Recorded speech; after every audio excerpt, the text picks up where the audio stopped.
오늘 선포되어질 하나님의 말씀은 사도행전 13장 43절부터 52절까지 말씀을 합독하겠습니다. 같이 한 목소리로 함께 읽겠습니다. 사도행전 13장 43절부터 52절까지입니다. 신약성경 210페이지부터 11페이지 걸쳐서 있습니다. 제가 가지고 있는 성경은 신약성경 210페이지입니다. 사도행전 13장 42절부터 43절부터 52절까지 말씀을 합독하겠습니다. 시작.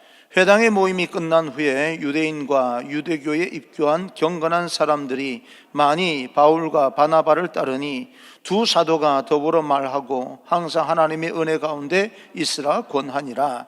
그 다음 날 안식일에는 온 시민이 거의 다 하나님의 말씀을 듣고자 하여 모이니 유대인들이 그 무리를 보고 시기가 가득하여 바울이 말한 것을 반박하고 비방하거늘 바울과 바나바가 담대히 말하여 이르되 하나님의 말씀을 마땅히 먼저 너희에게 전할 것이로되 너희가 그것을 버리고 영생을 얻기에 합당하지 않은 자로 자처하기로 우리가 이방인에게로 향하노라.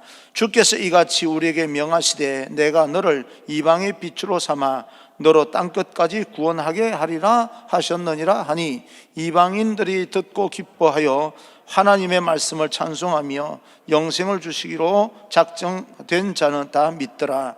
주의 말씀이 그 지방에 두루 퍼지니라.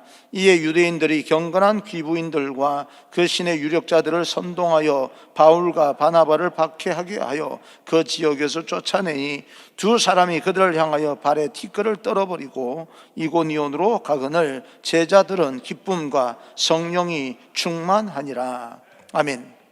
우리 앞뒤 좌우 인사하겠습니다. 축복합니다. 성령 충만하십시오. 인사합니다. 축복합니다. 성령 충만하십시오. 그리고 행복하십시오. 오늘 읽어드린 말씀을 가지고 말씀을 거부하는 자와 말씀을 듣고 기뻐하는 자라고 하는 제목으로 하나님의 말씀을 전하겠습니다. 하나님의 크신 능력과 그 하나님의 말씀과 하나님의 놀라우신 은총이 여러분 삶 가운데 함께하기를 간절히 축복합니다.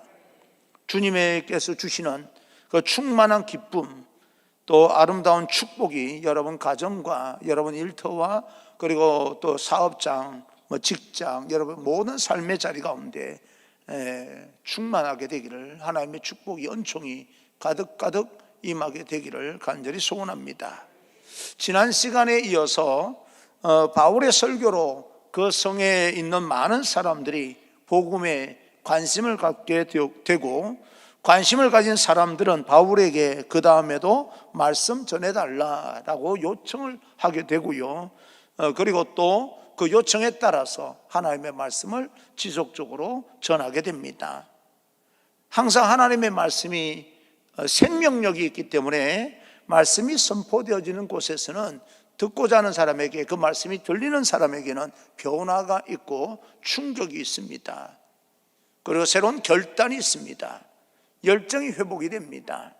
놀라운 변화가 있습니다. 그런데 그런 가운데서도 하나님의 말씀을 거부하는 사람들이 또 있기 때문에 그런 가운데 갈등이 있기도 합니다. 이것을 선택해야 되는지 저것을 선택해야 되는 건지.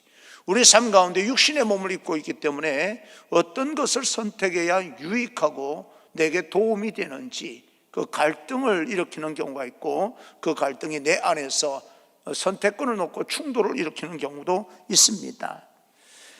바울에 의해서 증거되는 이 말씀을 통해서 많은 사람들이 그 갈등을 이겨내고 주님을 영접하게 되고 또 하나님의 자녀가 되기도 합니다. 그런데 또 한편 그 마음의 갈등과 충돌을 이겨내지 못하고 하나님의 말씀을 거부하고 반대하기도 합니다.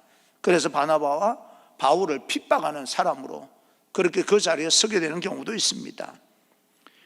하나님의 말씀이 우리 안에 들려지고 새겨질 때 우리는 하나님의 말씀을 받은 사람들을 통해서 주변에 많은 변화가 일어나게 됩니다.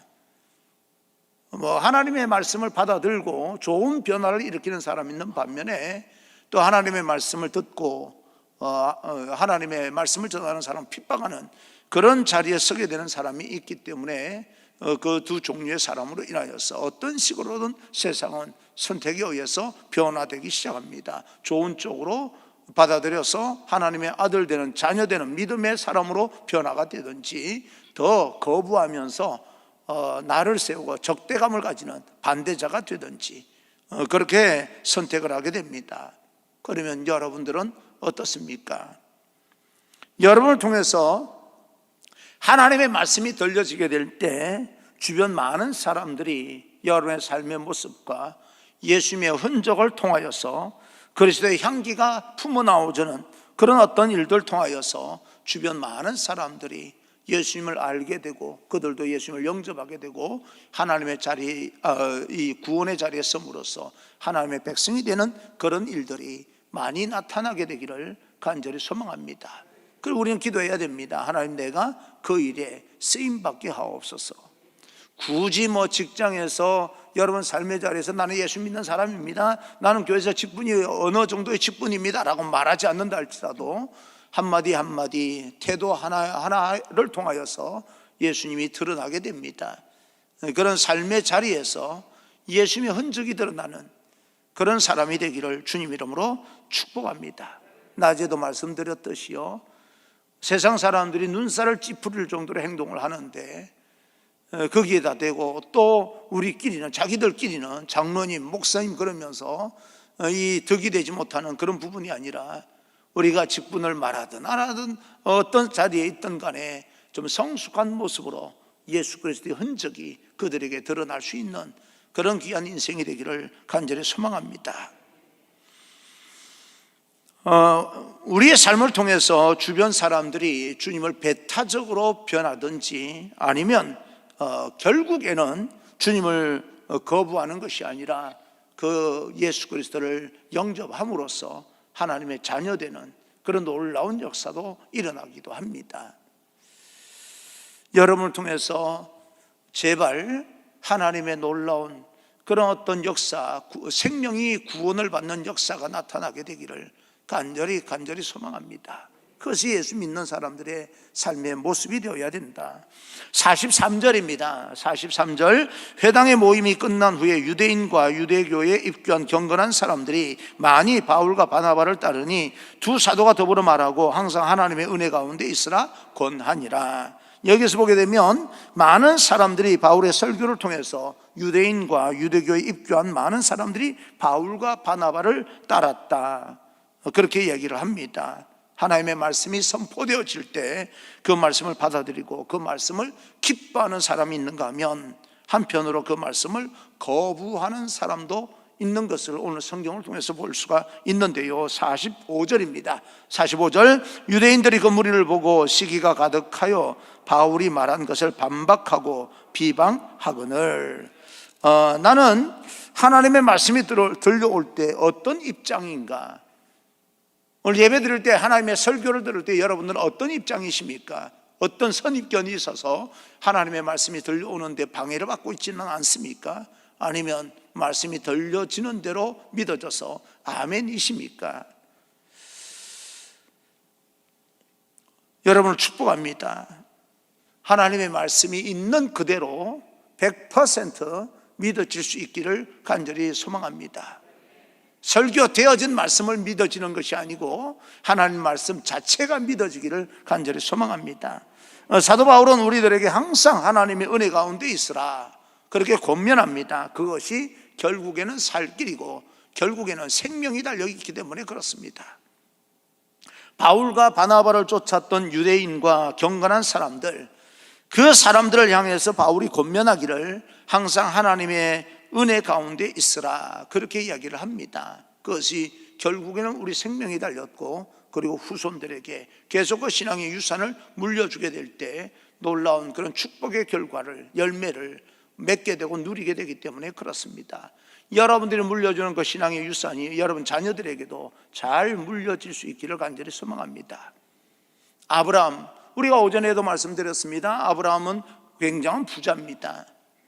오늘날로 말하면 대그룹 총수 정도 되는 정도의 부자로 생각을 해도 됩니다. 그 이삭도 마찬가지로 힘겹고 어려운 그런 과정이 있었지만 이삭도 거부입니다. 그 이삭에게서 야곱과 또 에스가 태어나게 되는데, 야곱과 에스 중에서는 에스는요 이삭의 재산을 다 물려받아서 결국은 뭐 장자의 어떤 축복권을 뺏기긴 했지만 재산은 다 물려받았어요. 근데 그것이 후대에 영향력을 끼치지는 못합니다. 야곱은 그 모든 것을 포기하더라도 하나님의 축복을 선택했습니다. 장자의 선택, 그 장자의 어떤 그 직위를 선택을 했어요. 그래서 고생하는 그 과정이 거쳐졌지만 야곱은 축복을 만들어내는 사람이 됩니다. 그리고 후손에까지 계속해서 그 지파가 형성이 되면서 오늘날 이스라엘이 형성이 됩니다. 그래서 에서의 후예는요 없습니다. 물론 뭐 에돔과 그리고 또 그 대적자로 남아서 중동 지역이 아주 또 다른 이스마엘과 함께 더불어서 예민하게 그렇게 적대감을 만드는 그런 관계가 형성되었단 말하지만, 실상은요 영적인 그런 어떤 배경으로 보게 되면 에서의 후예는 없는 걸로 보는 거, 그 끝나는 것으로, 그 당대에 끝난 것으로 보고 야곱의 자손들 아브라함과 이삭과 야곱 해서 쭉 이어 내려오면서 이스라엘 지파가 형성되고 이스라엘 본 조상이 됩니다. 여러분, 우리가 지금 당대에 누리는 것도 대단히 중요합니다. 그러나 그것이 잘 이어져 내려가는 그런 어떤 축복이 있어야 됩니다. 엘리야에게서 영적인 축복이 엘리사에게 흘러내려갑니다. 그렇듯이 뭔가 물려주고 거기에서 더 확대되든지 유지가 되든지 아니면 재생산되든지 창조적인 삶을 살면서 그래 축복을 만들어내는 사람이 되어야 되는데, 있는 것조차 빼앗기면 안 됩니다. 아브라함과 롯이 헤어집니다. 헤어질 때는 재산이 반반이었던 것 같아요. 어쩌면 아브라함이 더 많고 롯이 적었다 할지라도, 그 적은 재산이라 할지라도 그 두 사람이 비교했을 때 좀 적을 것이다 라고 추측을 할 뿐이지 그 재산도 만만하지가 않습니다. 어떤 사람은 재산이 1,000억인데 어떤 사람은 500억 가지고 있다라고 하면 그거 우리로서는 상상 못할 부자들입니다. 그들에게는 절반밖에 되지 않는구만 이렇게 말할 수 있지만, 우리로서는요 절반이고 뭐고 간에 어마어마한 그런 재산을 가지고 있는 것처럼 아브라함과 롯도 그런 상황이었는지도 모릅니다. 그러나 소돔과 고모라 성에 들어가서 신앙과 모든 것을 다 잃어버린 그런 어떤 상황 속에서는 모든 걸 다 탈취당해버리고 잃어버리고 몸만 겨우 빠져나오고 뒤를 돌아본 부인은 소금 기둥이 되는 그런 비참한 결과를 낳는 걸 보게 되면, 있는 것도 잘 지키지 못하는 그런 신앙이 아니라 척박한 땅에서도 있는 것이 유지될 뿐 아니라 더 창조적으로 재생산되는 그런 축복의 인생을 살면서 후손들에게 물려줄 수 있는 것이라면 얼마나 좋을까. 그래서 신앙의 유산을 물려줘야 되는 겁니다. 그런 가운데 이 사도 바울이 항상 하나님의 은혜 가운데 있으라라고 권면하는 것은 하나님의 은혜로 하나님의 자녀되는 신분을 잃어버리지 말아라, 그 말이겠지요. 동일하게 오늘 여러분과 나의 삶 가운데 하나님의 충만한 은혜가 있기를 바랍니다. 눈에 보이는 것이 전부가 아닙니다. 시대가 아무리 변해서 내 때는 이야기하면 꼰대라고 하는 말을 한다고 할지라도, 시대가 아무리 변해도요 흘러가는 그런 어떤 축복의 통로는 변함이 없는 겁니다. 특히 우리 청년 여러분 많이 고민하십시오.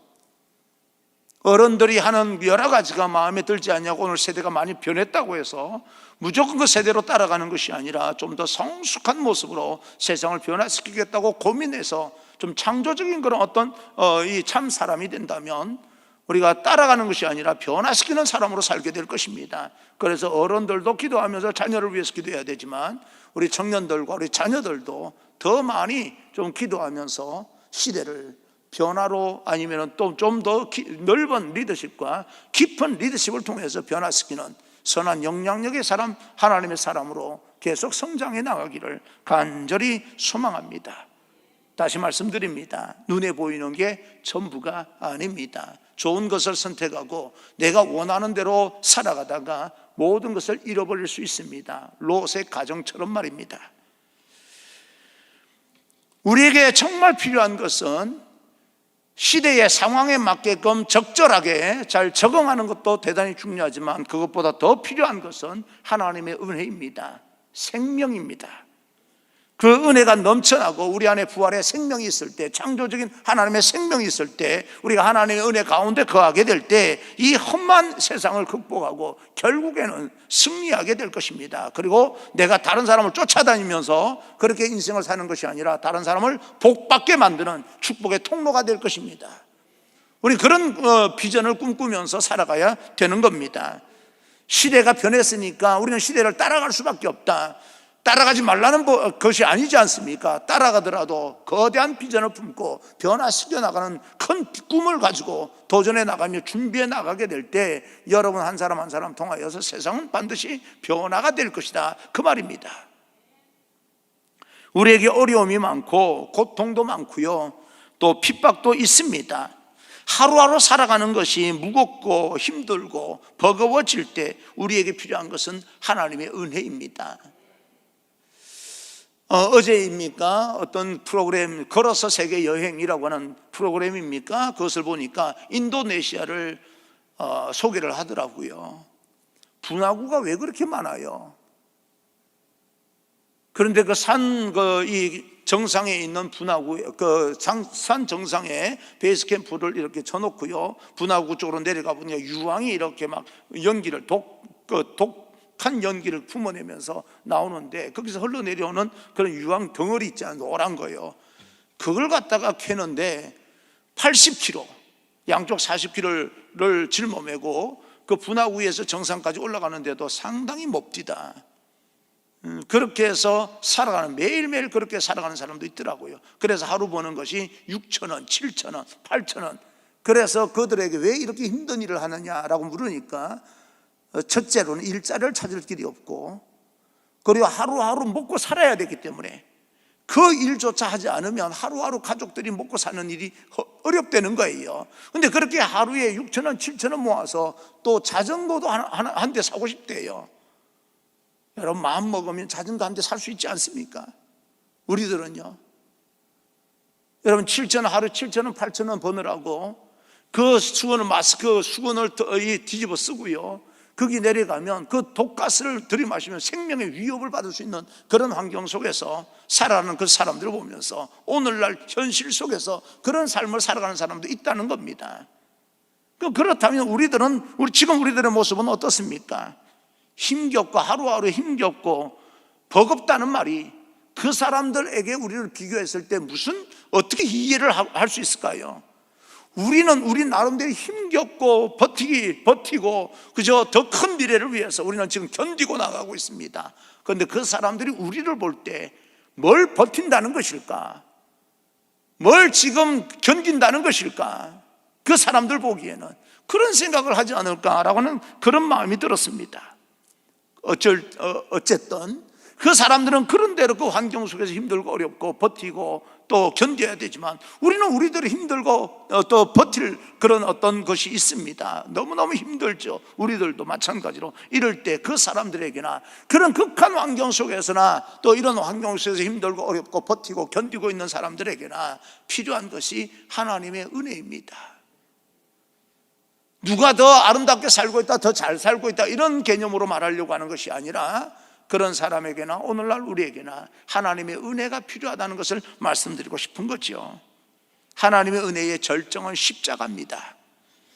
골고다 그 십자가가 역설적으로 가장 힘든 십자가가 하나님이 우리를 사랑하는 상징체가 되었고, 또 축복하기를 원하는 은혜의 결정체이고, 십자가가 인생의 결론이다, 그렇게 우리는 상징으로 받아들이고 있습니다.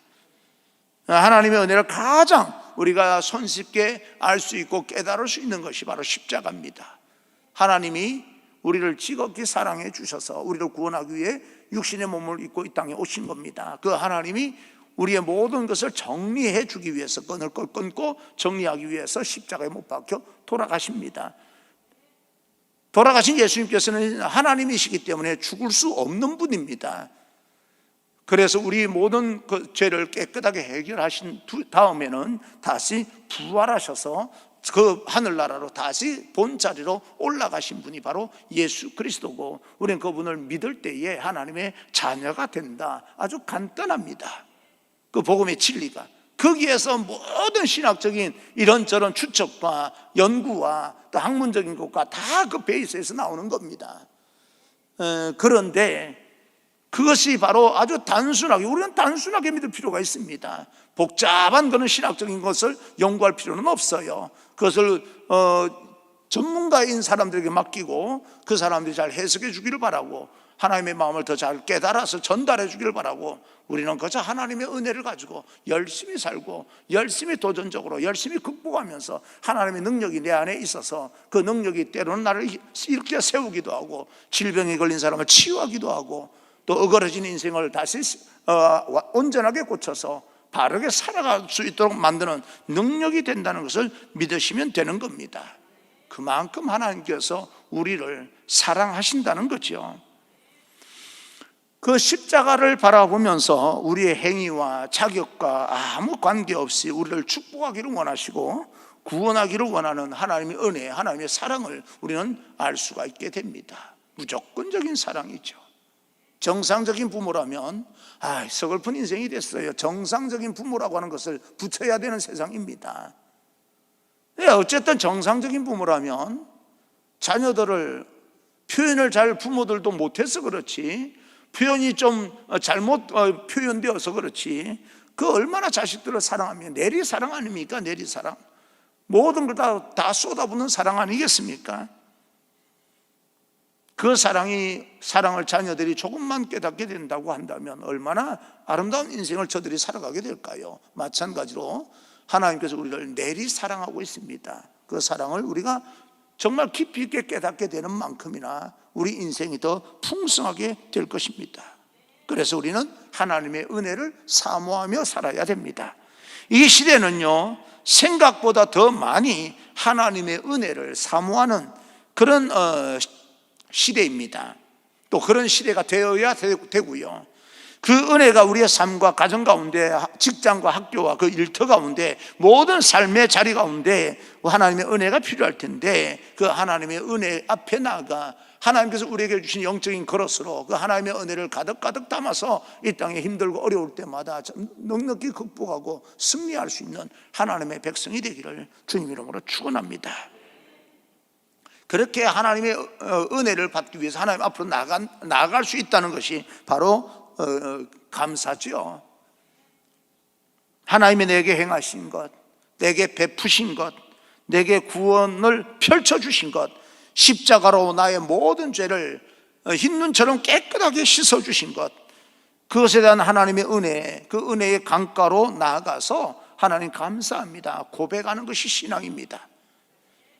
그래서 그 신앙을 가지게 된다면 우리는 흔들리지 않냐고 견고할 수가 있게 되고요, 그 하나님의 은혜를 우리가 깨닫게 된다면 코로나 팬데믹이든 어떤 일이든 우리는 하나님을 저버리지 않냐고 믿음을 견고하게 해서 결국은 이겨내고 승리하게 되는 겁니다. 그런 여러분 되기를 주님 이름으로 축원합니다. 47절 48절입니다 47절 48절 주께서 이같이 우리에게 명하시되 내가 너를 이방의 빛으로 삼아 너로 땅끝까지 구원하게 하리라 하셨느니라 하니, 이방인들이 듣고 기뻐하여 하나님의 말씀을 찬송하며 영생을 주시기로 작정된 자는 다 믿더라. 계속해서 하나님의 말씀을 선포한 바나바와 바울, 그분을 통하여서 하나님의 은혜가 우리 가운데 충만하기를 권면하고 있는 그 마음과 복음을 위해서 어떤 고난과 박해도 감당하고 있는, 정말 그 모든 것을 대적하여서 극복해 나가고 감당해 나가는 바울과 바나바라고 하는 사람이 있습니다. 근데 참 이 성경을 보니까 때로는요 좀 이해가 안 되는 것이, 모든 사람을 다 하나님께서 구원의 길로 열어주셨다고 말씀을 하시는데 영생을 주시기로 작정된 자는 다 믿더라 라고 이야기를 합니다. 그 영생을 주시기로 작정되지 않은 자가 있는가, 그런 의심이 생겨요. 성경을 읽어보면요 간혹 가다가 그런 경우, 이런 경우가 있어요. 영생을 주시기로 작정된 자, 작정되지 않은 자가 있는 겁니까? 그런 생각이 드는 거죠. 여러분 어떻습니까? 여러분들은 이미 이 말씀을 통해서 해석이 되면 여러분들 영생을 얻기로 작정된 자들입니다. 여러분들은요, 믿으시면 아멘 합시다. 그 하나님께서 모든 그 구원의 길을 다 펼쳐 놓으셨다고 하는데 작정되지 않은 자가 있는가? 하나님께서 펼쳐 놓은데도 불구하고 거부하는 자가 있는 겁니다. 딱 집어서 너는 지옥 가기로 작정된 자야. 천만에요. 지옥이라고 하는 것은요, 죽어서 사람이 가는 곳이 아닙니다. 타락한 천사들을 가두기 위해서 만든 장소인데 자기들이 그곳에 가서 부릴 그런 어떤 영들이 필요하기 때문에 그들이 세상 말로 꼬드겨서 대신 가게 만들어 놓고 나중에 자기가 들어가게 되면 부리기 위해서 만든 장소가 지옥이기 때문에요, 우리가 사단의 유혹에 빠져들지 않고 우리가 예수 그리스도를 제대로 영접하면 지옥 갈 사람은 단 한 사람도 없습니다. 지옥은 믿지 않는 사람을 가두기 위해서 만든 장소가 아닙니다. 타락한 천사를 가두기 위해서 만든 장소였어요. 그것이 그들을 따르면서 한 무리가 되었을 때 그곳에 들어가는 자가 있게 된 것뿐입니다. 영생 주시기로 작정된 자. 그런데 여러분, 하나님은 절대 그 영혼을 대체하지 않습니다. 누가복음 15장입니까? 이런 양의 비유가 있고 탕자의 비유가 있고 드라크마 비유가 있습니다. 드라크마 그거 뭐 얼마나 되는지 모르겠지만 눈에 보이지 않으면요, 내 주머니에 있는 돈 있지 않습니까? 나중에 얼마 나타나겠지요. 뭐 그걸 뭘 찾습니까? 소파 밑으로요 100원짜리가 또 굴러 들어가 버렸어요.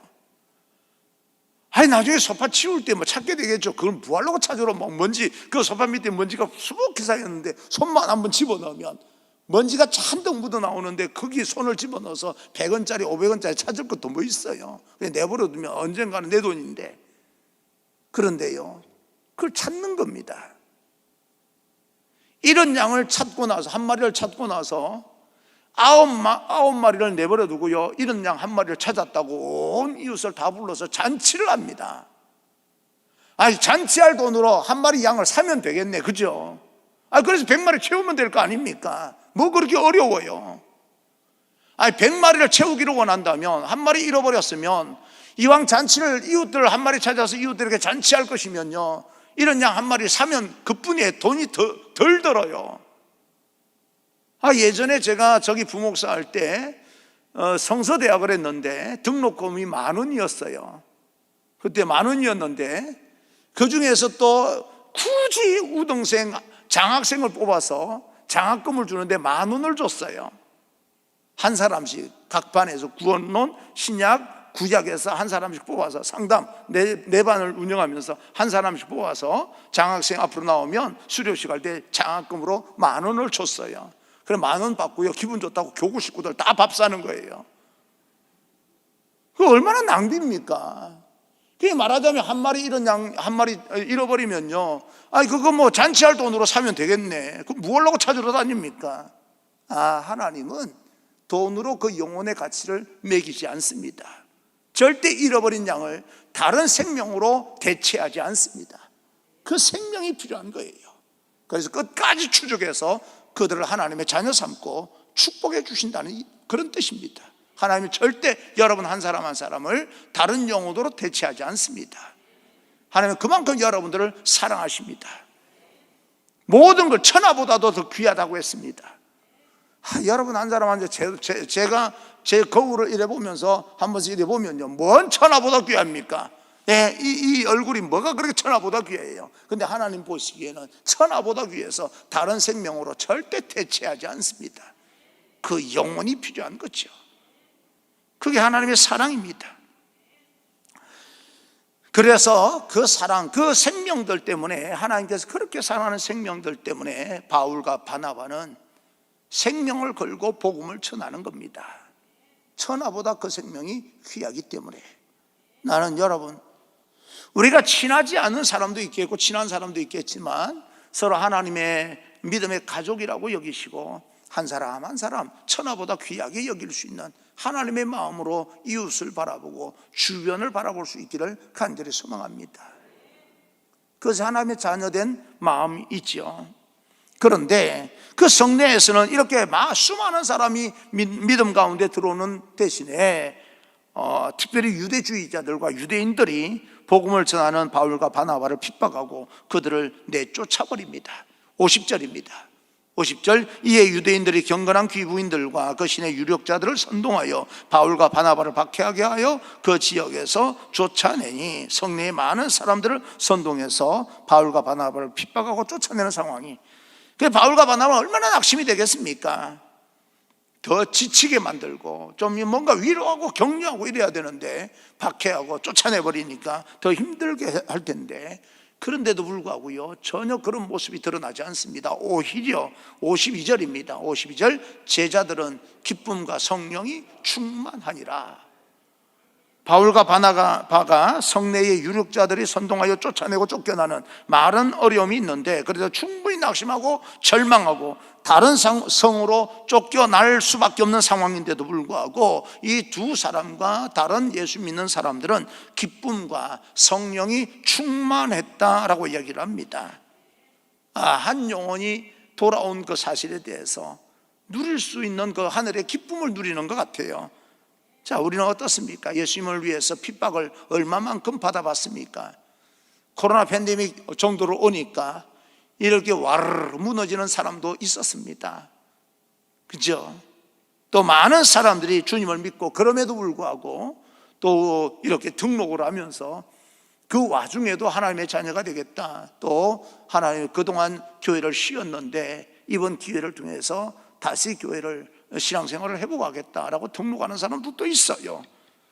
참 이 모순 아닙니까? 어떤 사람은 이런 어떤 시대에 무너지는 사람이 있는가 하면 어떤 사람은 또 일어나는 사람도 있습니다.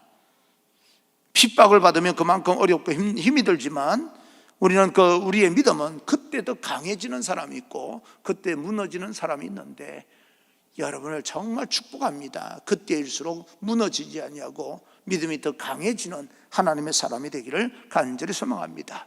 그런 사람을 보면 기쁨이 있고, 그죠? 영적인 감동이 있는 거예요. 어떨 때 이렇게 보면 여러분을 전혀 무시하고 싶은 마음은 전혀 없고요, 무시하는 게 아니라 저분은 그동안 1년, 2년, 3년을 쉬다가 교회 나올 분이 아닌 것처럼 느껴졌는데, 한 사람이 어떡하니 와서 예배 드리고 있으면요, 갑자기 설교 톤이 높아지는 거예요. 흥분하는 거예요, 그 한 사람 때문에. 그래서 목이 쉬어버리는 경우가 있어요, 그 한 영혼 때문에.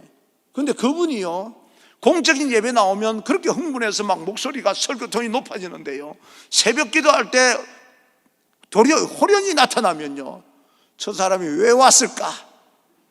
가정에 무슨 어려움이 있어서 왔을까?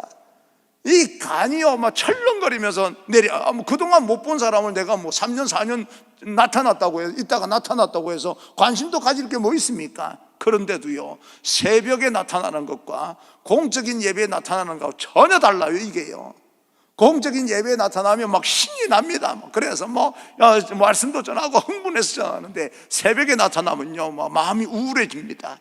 원인을 알 때까지. 무슨 어려움이 있어서 저렇게 새벽에 갑자기 나왔을까? 그래도 새벽 갑자기 나오시면 좋겠어요. 옆 사람 쳐다봅시다. 그래도 새벽에 나옵시다. 좀 옆 사람 쳐다보면서 저 뒤에도 인사하시고 저 뒤에도 인사하시고 저 뒤에도 인사하시고, 그래도 새벽에 오셔야 되는 거예요. 예, 담임 목사 염려스럽고 걱정스럽게 만드는 것이 은혜입니다. 왜? 그래 기도 안 하는 거니까. 기도하게 만드는 여러분 되시면 좋겠어요. 예, 택시 운전사가 140, 150 모는 그 택시 운전자 옆에서는요, 막 이 예수 믿는 사람들은 기도 안 돼요. 하나님 제발 살려주세요. 기도하게 만들었다고 택시 운전사가 천국 간대요.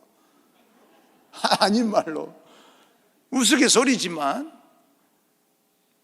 나는 여러분들이 저를 기도하게 만드는 사람들 됐으면 좋겠어요. 일이 있으면 좋겠다는 말이 아니라 스스로 내가 짐작하여서 그렇다 할지라도 하나님 앞에 기도하게 만드는 사람이 됐으면 좋겠습니다. 새벽에 갑자기 나오는 사람 됐으면 좋겠다. 나와서 한번 나오고 끝나는 것이 아니라 지속적으로 나오는 사람 됐으면 좋겠다.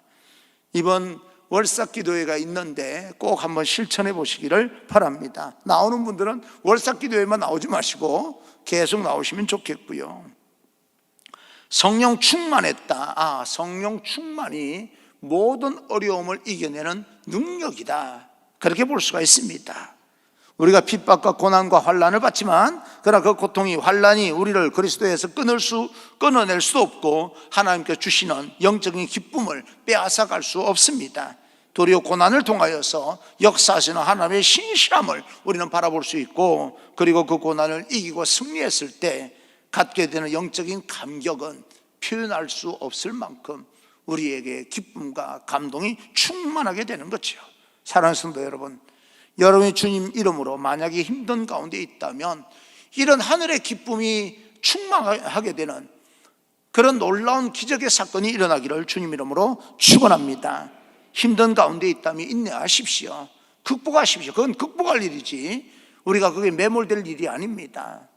사람들은 한 번씩 이야기를 들어보면 자기는 그것이 아주 중요한 결단이라고 생각을 하는 모양인데, 제가 이렇게 들어보면요, 그건 극복해야 될 일이지요. 거기서 막 쫓아갈 일이 아닙니다.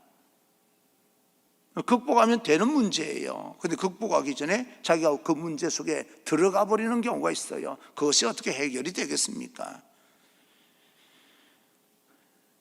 그리고 여러분 평안한 가운데 있다면 다시 한번 주님의 복음으로 무장하고 다른 사람을 위로하고 어그러진 사람을 바로 세우고 힘든 사람을 다시 한번 손을 잡아줄 수 있는 그런 하나님의 사람이 되기를 간절히 소망합니다. 우리가 마귀의 괴계를 이겨내야 되기 때문에 그렇습니다. 오늘 성경 말씀을 보면서 충분히 모든 것을 이겨내고 승리하는 하나님의 축복을 누리는 귀한 여러분 되기를 주님 이름으로 축원합니다.